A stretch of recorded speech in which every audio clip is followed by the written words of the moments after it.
Hey, hey, hey, all you happy lost souls. What have I told you that this simple little rock here,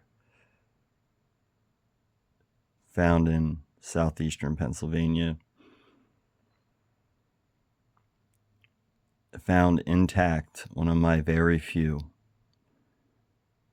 artifacts, found intact, clearly several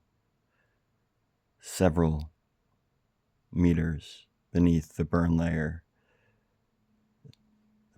that marks the younger dryas in time of an impact some 13,500 years ago or so, leading to a catastrophic time period, a time period where all the big animals suddenly died, where human populations dropped to bottleneck levels.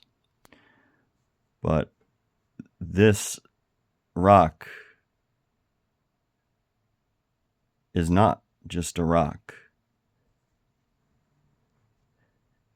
It's a piece of extremely masterfully percussioned volcanic glass. Specifically, they would consider it green obsidian, even though it's brown. This was actually prized by not just Neanderthals who worked this along with flint and cherts, but it's the style. Look at this extremely perfect razor edge. Look at how this perfect concave for your finger, you can hold it in multiple directions and still cut. This right here was found with 4 other amazing tools, only one of which I have the other. As my friend D, like I said, has the hand axe that's made out of this same material but lighter color. It's almost yellow. A perfect axe, or just a larger knife if you want to consider it a knife. But you see this edge, it's perfect. You see the finger notches cut out perfect in here. I mean, you can hold this and cut from any direction. The amazing thing is that if you've seen any of my other videos, I always say, hey, these are fossilized butchered bones from a kill site. I found those same bones that I show you all the time that are now rock, because they're fossilized. That's what a fossil is. Organic material being dispositioned into rock. And that takes, I think, at least 12,000 years, at least 10. In some cases with wood and different silification processes in highly silicate-rich areas with low oxygen, it can happen much faster, but generally it takes around, I believe, 10 to 12,000 years. So this tiny little nothing looking stone found completely intact. And the reason this happened is because the old part of the stream is dried up because they redirected water for one of the mills along the Pennypack way back in the day. So there's a whole dry section exposed, and these giant banks from the old riverbed are there. And after rainstorms, big slabs of it will fall off. And it's actually really nasty back there because there's all these big mud wasps and like cicada killers that build their nests in these walls, giant bees. And these were just sticking perfectly out of the bank. So intact. And they were approximately, I don't know, I want to say 5.5 to 7 feet beneath where the burn layer is. So the burn layer is like 13,000 years. I mean, these things had to be in a layer of Earth that was 100,000 years old, maybe older, maybe more recent, but definitely with my measurements, it was definitely beyond 75,000 years.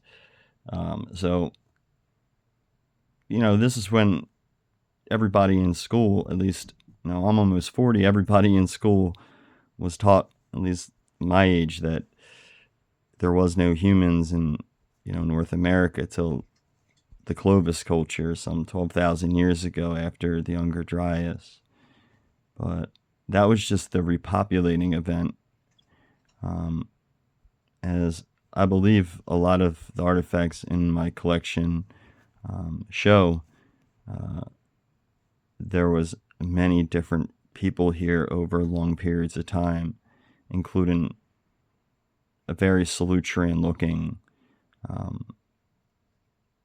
culture working with all that corundum and sapphire. People often, well, I know people are interested because of comments that how do you find this? It's really about finding old quarry sites along creeks, and in the Northeast specifically. My number one tip is to find something I call ghost trees. And what a ghost tree is a big old sycamore tree. They're like bright white. They look ghostly. They're bumpy. They like to grow by water. And they're the first trees to grow back after someone clears trees.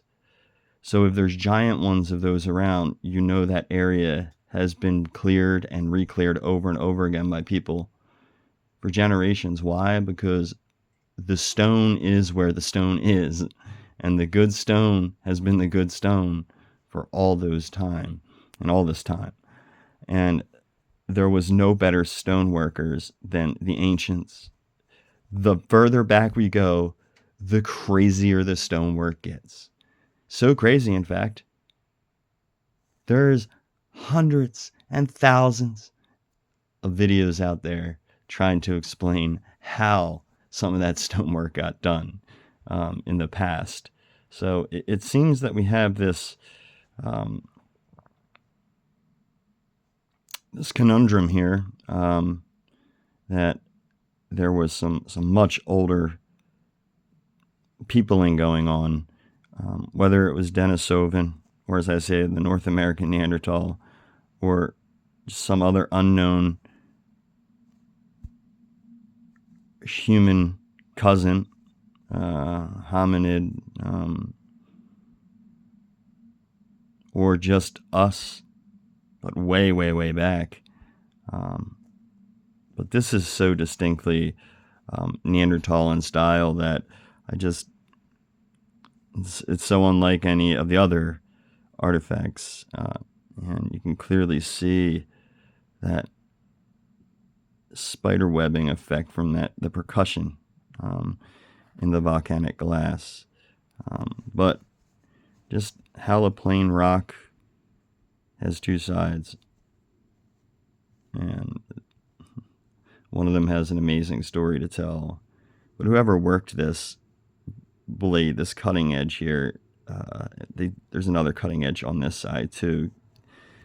Just masterful. And then when it dulls, you just rework it.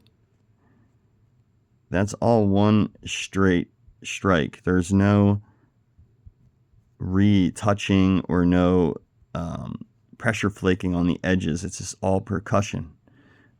This is Neanderthal. I don't know. Just call a spade here. So,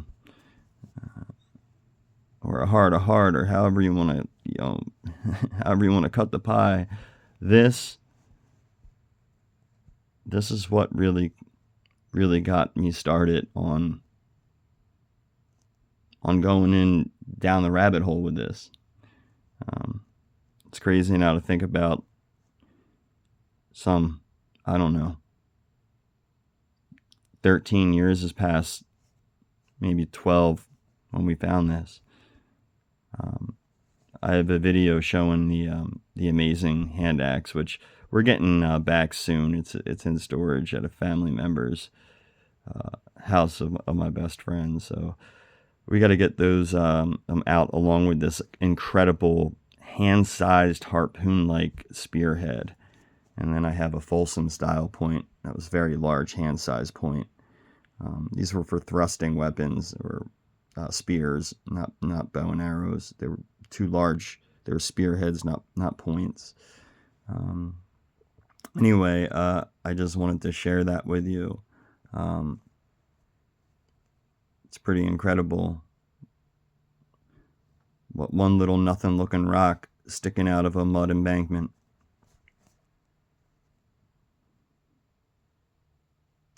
Rewrites history. Anyway, guys, please subscribe. I love y'all. If you're lost, stay happy, because it's in those moments you find your true self. Anyways, peace, guys. Stay safe. Love y'all. Subscribe.